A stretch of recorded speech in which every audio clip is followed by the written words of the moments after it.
Ми продовжуємо робочий день. Dear colleagues, we continue our working day. Am I heard?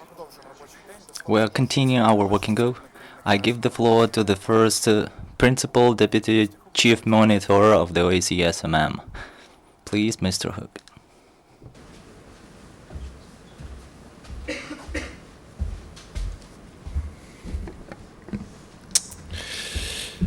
Good afternoon, dear friends. Some good news out of Luhansk region. We saw there a decrease in the level of violence last week. 209 ceasefire violations compared to more than 2,000 the previous week. There were almost no ceasefire violations in Stanitsa Luhanska. Like so often before, I must, however, caution against optimism. Just this Tuesday night, our monitors stationed in Stanitsa Luhanska recorded 114 explosions and more than 400 instances of small arms fire in the area. There was little change in the level of violence in the Donetsk region. The SMM recorded almost the same number of ceasefire violations as in previous week. As was the case in the previous week, the main concentration of violence was the Yasinovata, Avdiivka and Donetsk airport area. 58% of all ceasefire violations in the region were recorded there last week. What our monitors saw last Saturday is typical of what is happening in the area. Positioned in so-called DPR-controlled Yasinovata, they recorded a salvo of approximately 20 outgoing Grad rockets, 51 undetermined explosions and some 40 mortar impacts, all within just 2.5 hours. Other hotspots included areas east and northeast of Mariupol, the western and northwestern outskirts of Khorlivka, and areas along the Debaltsevo-Svetlodarsk road. Violence levels around Mariupol and Khorlivka decreased last week. Along the Debaltsevo-Svetlodarsk road, however, for the third consecutive week, they increased. The SMM, in fact, recorded 329 explosions there last week compared to 96 the previous week. Now, dear friends, it goes without saying, where there is violence, there are weapons. First picture, please. This is an image taken by a SMM unmanned aerial vehicle captured in so-called DPR-controlled Debaltseve. There are approximately 50 military-type vehicles there, including armored combat vehicles at this facility on the picture that you see here. Too often we see such hardware positioned in and around civilian housing. Next picture, please. What our UAV here spotted is a armored vehicle, a command vehicle in fact, there parked around trees right next to a number of houses in Novo-Hororivka, just north of Debaltseve there. It goes also without saying, where there are weapons, there is violence. Next picture, please. This image shows a shell-damaged house also in the same village as the picture before. It is difficult to see, but there are actually armored vehicles there parked at the side of the other house in the foreground. It's also circled in red color there.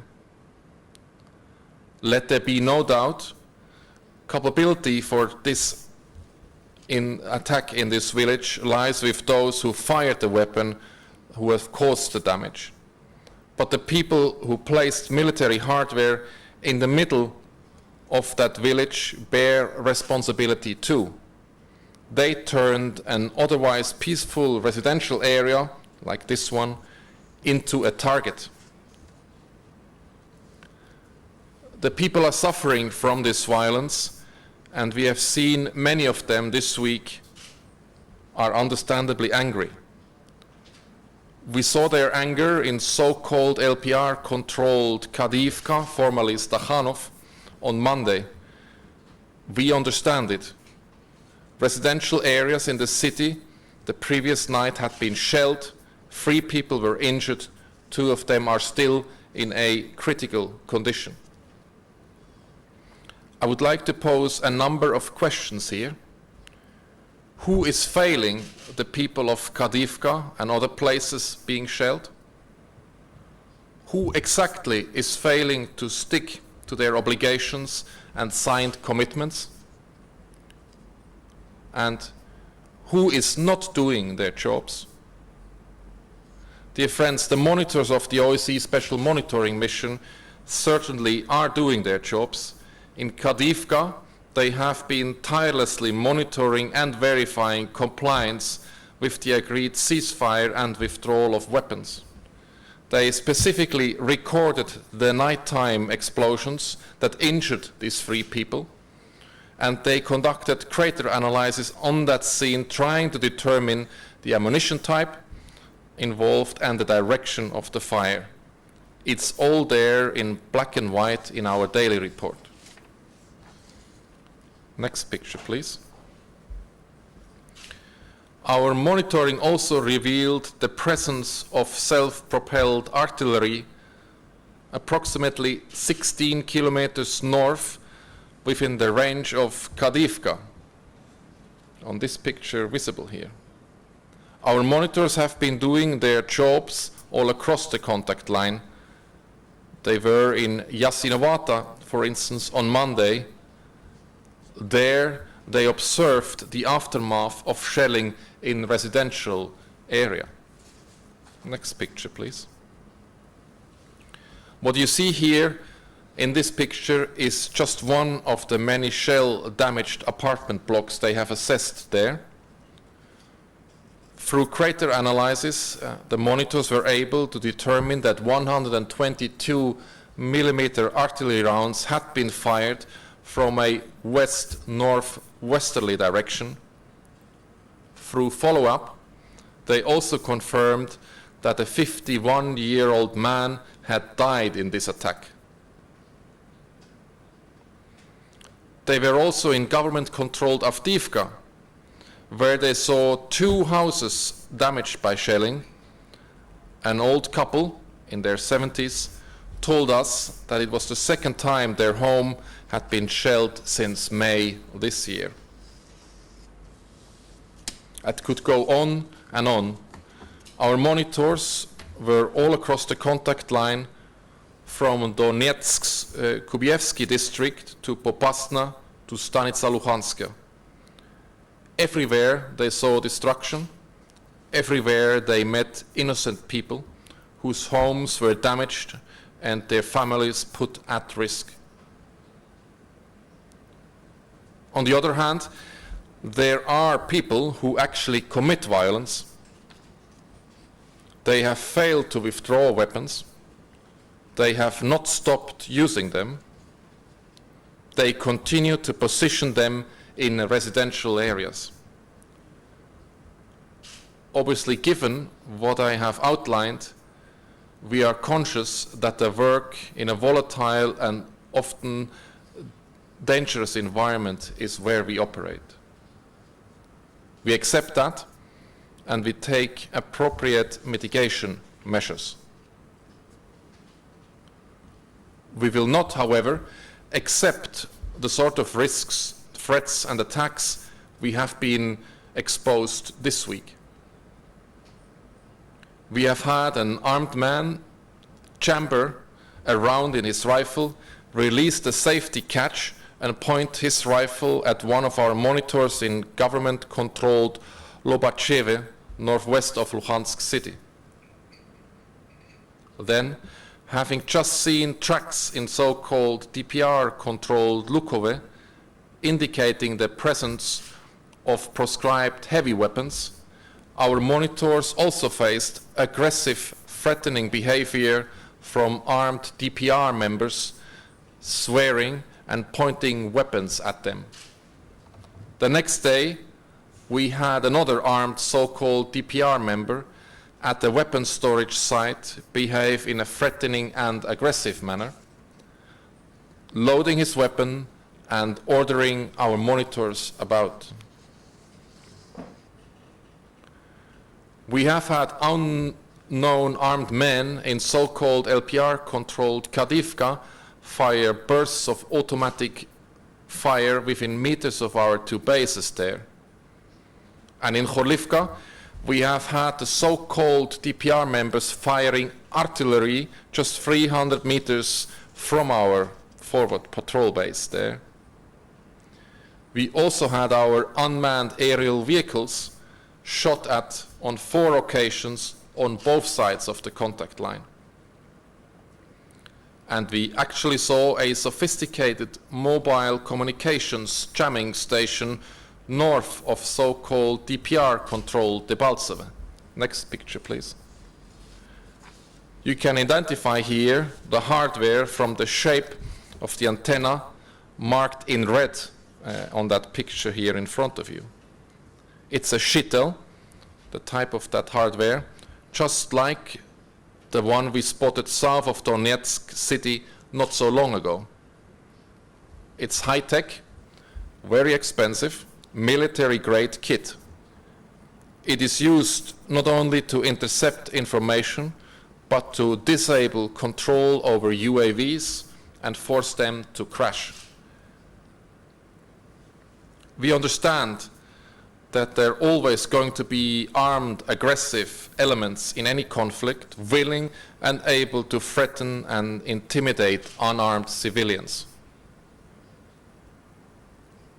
We got an admission from a Ukrainian officer at the Joint Center for Control and Coordination that Ukrainian soldiers indeed had fired at one of our UAVs. And from a Russian Federation Armed Forces representative of the Joint Center for Control and Coordination that 2 so-called LPR members had been identified and disciplined for shooting at another UAV. It's a start, and it's better than nothing, but much more needs to be done. And control over these rogue elements needs to be re-established. Leadership on both sides has largely failed to control, discipline, and hold accountable such people within their own ranks. Secure command and control on the ground is essential. Accountability is essential. Prevailing immunity is an invitation for more of the same. When accountability on the ground is established, I hope, we will see accountability higher up the political and military chain. I hope that the people of Kadivka, Yasinovata, and Avdiivka, and others on both sides of the contact line can finally see those inflicting violence upon them held responsible. Only then this conflict will end. Now, at the end of this statement, as usual, I would like to inform you about the latest mission numbers. As of today, the mission has 693 monitors, of whom 585 are deployed in the east. In addition, there are 305 Ukrainian colleagues and 85 other international staff working for the OSCE Special Monitoring Mission. Thank you. Thank you, Mr. Hook. Are there any questions or clarifications? Чи є запитання або уточнення? Бачу, що є. The question will be in Ukrainian.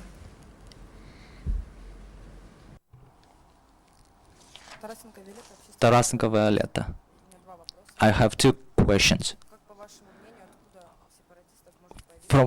From where separatists get such weapons? And the second question, DPR, LNR in September, they are going for primaries.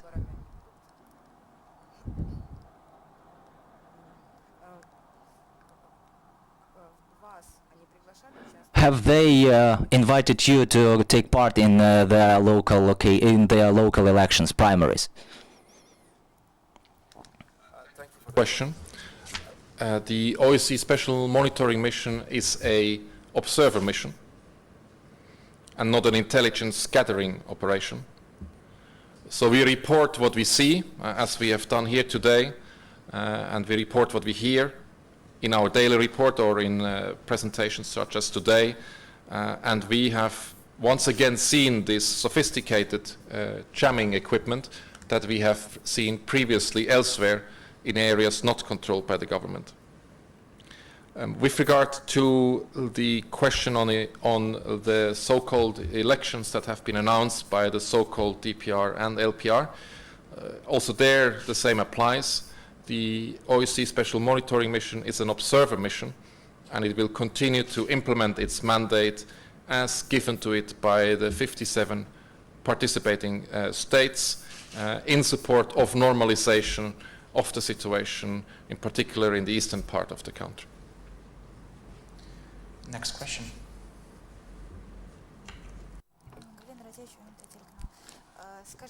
Please, you have told that in the residential areas there are concentration of weapons. How local residents react on the weapons that are deployed nearby their houses?